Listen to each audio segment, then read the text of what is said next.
हिमालय की गोद में बर्फ और बादलों के बीच एक ऐसा पवित्र स्थान जहां पहुंचना ही साधना माना जाता है।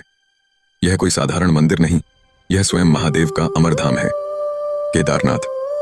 लेकिन प्रश्न यह है कि केदारनाथ यहीं क्यों स्थित है?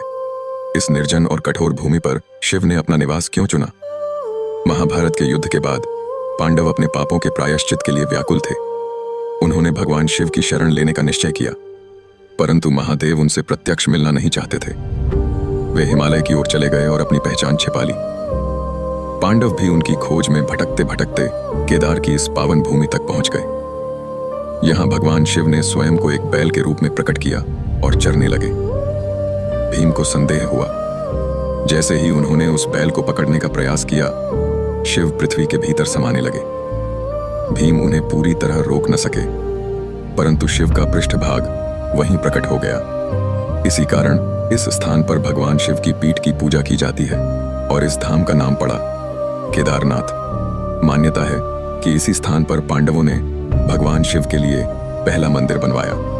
समय बीतता गया, प्राकृतिक आपदाओं और युग परिवर्तन के साथ वह प्राचीन संरचना नष्ट हो गई, परंतु महादेव की इच्छा यहीं समाप्त नहीं हुई। 8वीं 9वीं शताब्दी में एक महान संत इस धाम में आए, आदि शंकराचार्य। उन्होंने केदारनाथ मंदिर का पुनर्निर्माण करवाया। न कोई आधुनिक साधन, न सीमेंट, न लोहे का सहारा, केवल विशाल पत्थर, अद्भुत स्थापत्य और अटूट भक्ति के बल पर इस मंदिर को फिर से खड़ा किया गया। सोचिए, 1200 वर्षों से अधिक पुराना यह मंदिर हिमालय की बर्फ, भूकंप, आंधियों और समय की हर परीक्षा में अडिग खड़ा रहा। फिर आया वर्ष 2013। केदार घाटी में प्रलयंकारी बाढ़ आई।